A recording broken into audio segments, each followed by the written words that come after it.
Jelas, Bu. Oke, maaf ya. Nomor teman 10 salah. Oke. Buka dulu yang 11 T balok.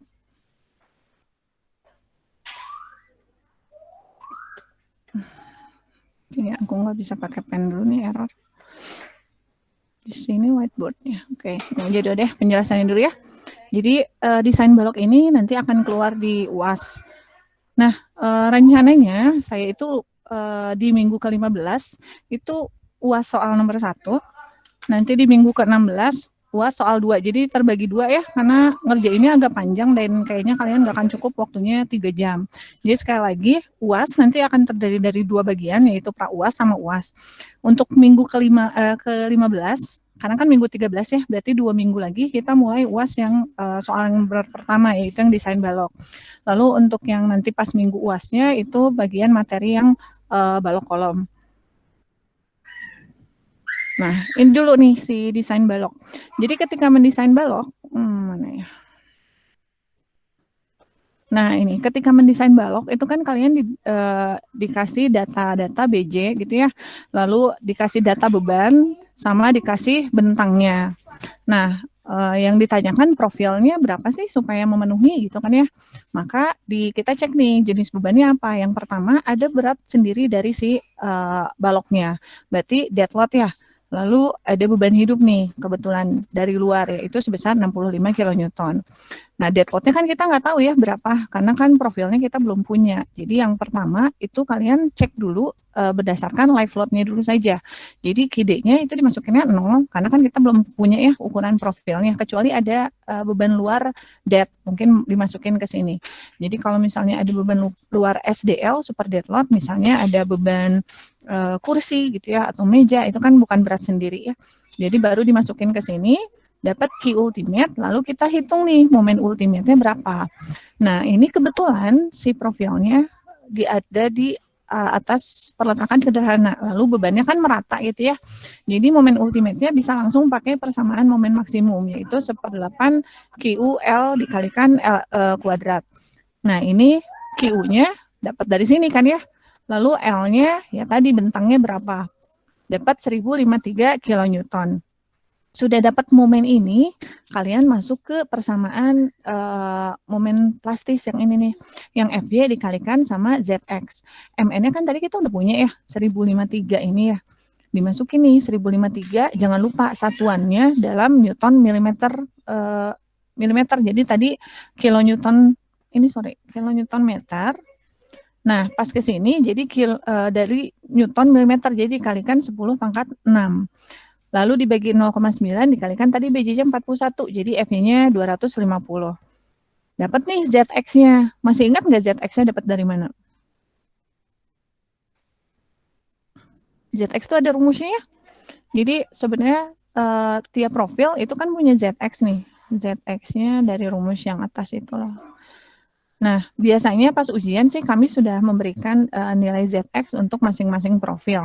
Jadi kalian baca aja di tabel profil yang memenuhi ZX tersebut yang mana. Oh, bukan ini ada di slide yang sebelumnya, minggu ke-10, yang rumus ZX. Mana ya, ntar aku balik lagi dulu. Nah, ini contohnya, untuk profil yang ini, dapatnya ZX-nya sebesar 4.680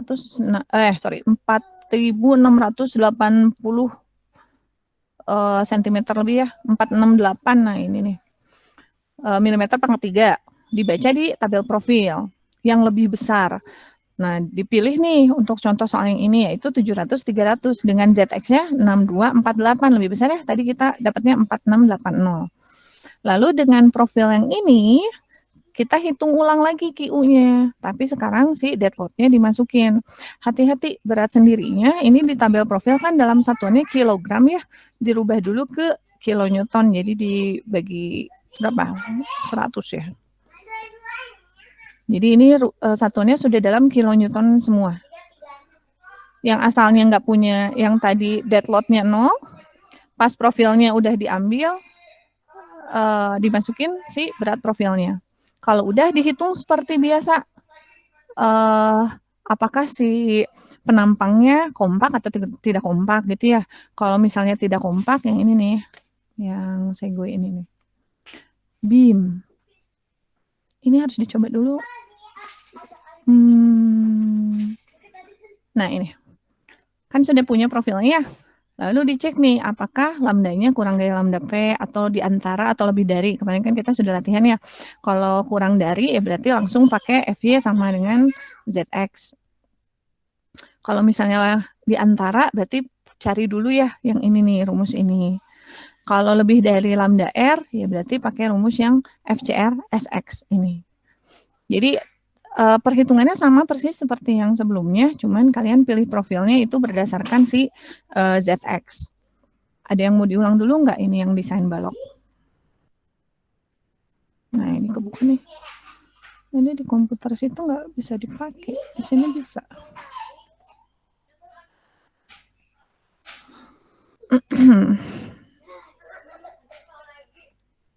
Coba mau nggak pennya? Oh jalan nih, alhamdulillah. Jadi yang pertama tadi hitung QU ya. QU tanpa berat sendiri.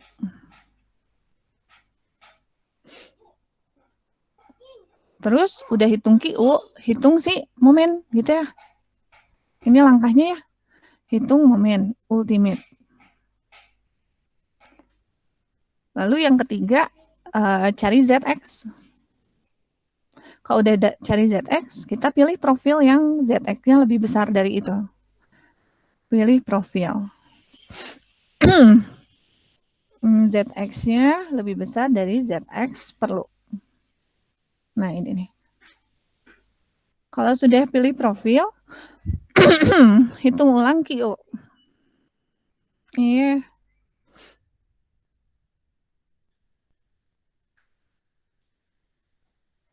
Hitung ulang QU dengan memasukkan berat sendiri. Dalam kilonewton, hati-hati ya. Dalam kilonewton. Kalau udah, hitung lagi si MN-nya. Ada berdasarkan penampang ya. Yang ada lambda P, lambda R. Satu lagi berdasarkan bentang. Yaitu LB, LP, LR. Ini pasti lupa, kalian harus latihan soal. Yang keenam, cek geser. Tambah lendutan. Ketiga ini harus oke. Kalau MN-nya oke, lendutannya pasti oke. Jadi nggak usah khawatir. Kalau MN-nya nggak oke, berarti ulangi lagi dari atas. Pilih profil ini nih. Dari sini pilih. Dari nomor 3. Kalau sampai MN-nya nggak oke, pilih profil ulang di yang poin yang ketiga. Kira-kira langkah-langkahnya ini yang desain balok ya.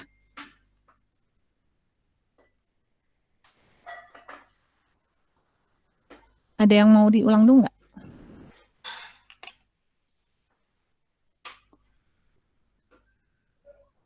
Belum ada, Bu. Belum ada. Saya bisa masuk ke materi baru, balok kolom? Bisa, Bu. Sip.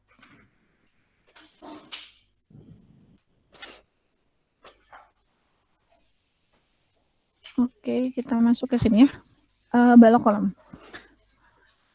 Jadi disebut balok kolom karena dia menahan dominan, ini ya.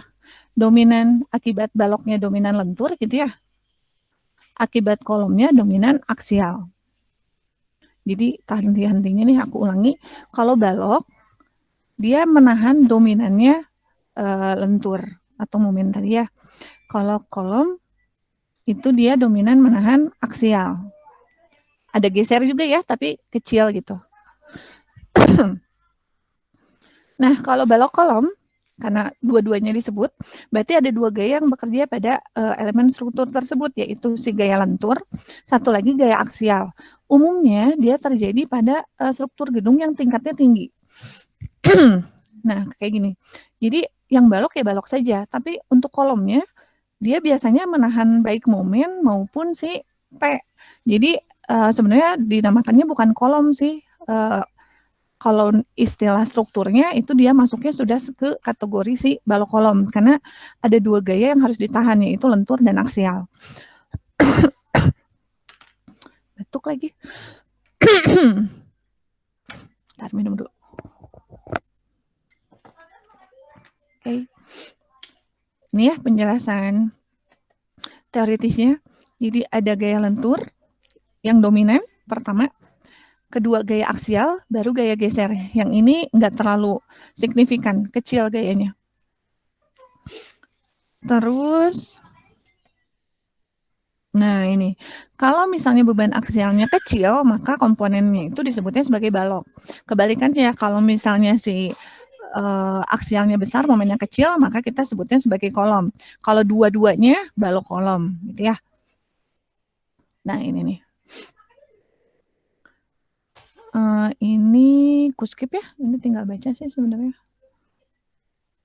Ini yang goyangan, bentar ya. Nah, hubungan antara, kan gayanya ada dua ya, ada P, ada M gitu ya. Nah, hubungan antara P dan M ini dia saling terbalik nih. Kalau P-nya tinggi, maka momennya harus kecil. Kalau momennya tinggi, maka P-nya harus kecil, gitu kan ya? Kalau kita lihat grafik ini, kalau misalnya saya pilih titiknya di sini, P-nya gede banget nih, maka momennya nggak boleh gede juga, jadi momennya harus kecil. Kalau kalian mendesainnya atau melihat ketika gayanya momennya besar, maka untuk memenuhi persyaratan balok kolom, P-nya nggak boleh besar. Jadi ini harus saling terbalik nih gayanya, nggak boleh dua-duanya besar, yang kecil banget juga ya berarti nggak nahan gaya ya. Jadi gayanya itu nggak boleh sama-sama besar antara si aksial sama momennya. Makanya dibatasi bahwa rasionya itu 1. Ini kan bukan ini. Nah ini rasionya itu maksimum 1. Kalau lebih dari 1 berarti dia balok kolomnya tidak kuat menahan gaya. Kalau misalnya kurang dari tapi jauh dapatnya 0,1 gitu ya, kurang dari 1, maka ini rasionya terlalu besar sekali, berarti profilnya terlalu besar. Besar. Kalau misalnya 1,2 ya berarti lebih dari 1. Ya ini penampangnya not okay. Yang bagus itu kita mendesainnya antara 0,8 rasionya sampai 0,9. Jadi nanti kalau kalian di perancangan struktur gedung ya diminta mendesain suatu struktur, maka rasio yang bagus itu yang ideal itu antara 0,8 sampai 0,9. Berarti dia ekonomi sekali penampangnya. Kalau terlalu kecil 0,1 gini penampangnya kegedean. Jadi boros masuknya. Nah, persyaratan untuk menghitung si balok kolom itu kita lihat dulu nih aksialnya. Kalau gaya luarnya dibagi kapasitas lebih dari 0,2, maka kita pakai persamaan yang ini. Kalau kurang dari, kita pakai persamaan yang ini. Jadi rumusnya pilih yang mana itu berdasarkan si gaya aksialnya. Ini perhitungannya itu sama persis. Jadi kita ngitung berdasarkan kolom dulu pertama. Lalu yang kedua kan berdasarkan kolom dulu nih. Kalau hitung kolom kan kita punya PU, dapatnya hasil akhirnya sama PPN gitu ya. Lalu satu lagi kita hitung sebagai balok. Kita punya MU, dapat PMN juga. Nah, dimasukin ke sini. PU, PPN, MU, PMN. Ini ada dua gaya ya. MU-nya bisa terhadap arah X, bisa terhadap arah Y. Kalau misalnya cuma ada X doang, ya sudah ini nggak usah masuk. Kalau cuma ada Y doang, ya berarti ini yang nggak masuk. Jadi ngerjainnya persis sama yang kemarin, kolom dulu, terus balok, terus baru kita masukin ke persamaan yang ini. Ini contoh perhitungannya, mungkin akan saya bahasnya minggu depan ya. Ini aku kasih dulu, maksudnya teorinya saja. Nah, cuman ada PR nih untuk hari ini, Pak, karena pasti pada lupa. Jadi punten tolong ngerjain desain balok berdasarkan segui. Soalnya nomor apa ya? Ntar ya, desain balok. Desain ada di mana? Biaxial bending. Arah X, arah Y ya.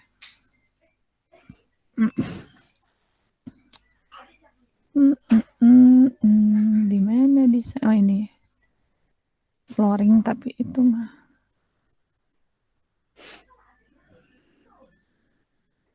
Nah, kita cari desain. Nah ini. Tugasnya itu yang ini 513 agak susah. Ini aja deh 515 biar gampang ngerjainnya.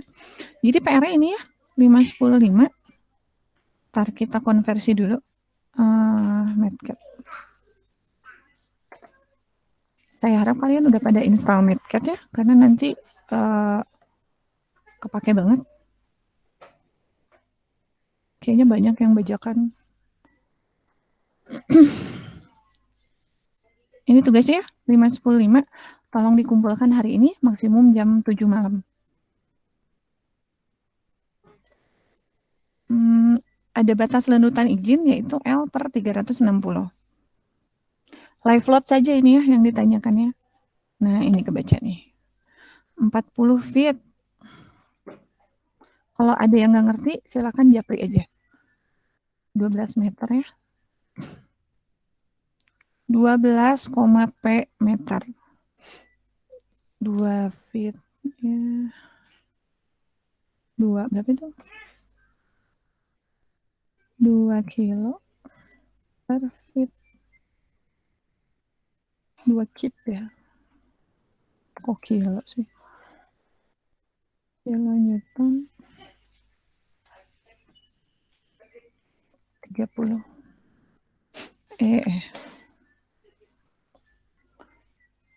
Yang ini berarti 20 plus R kilonewton per meter gitu.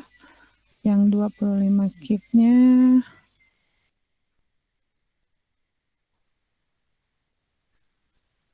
berapa? 100. Ini 100 kilonewton. BJ-nya 50. Ini udah ya. Bagi 2. Apa lagi? Ya udah. Profil IWF-nya berapa yang diperlukan? Tugasnya ada yang mau ditanya dulu?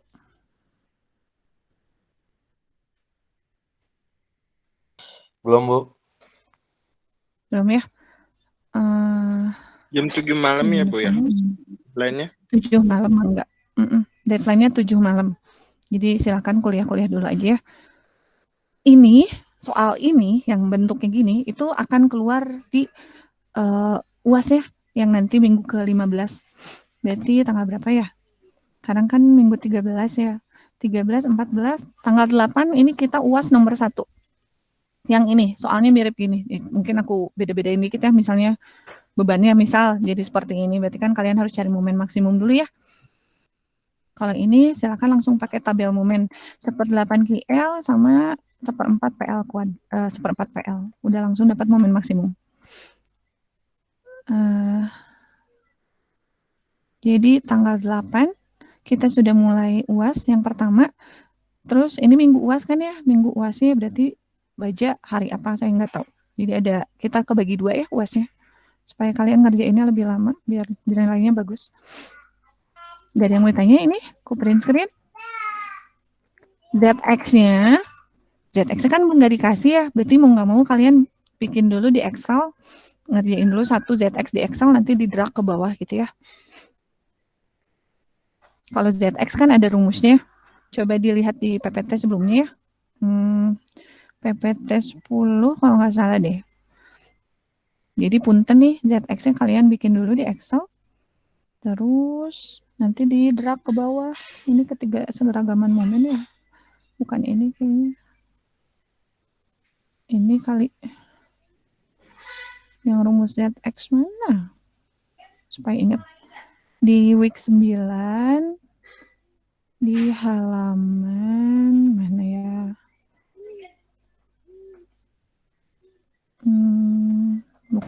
Bukan. Mana sih?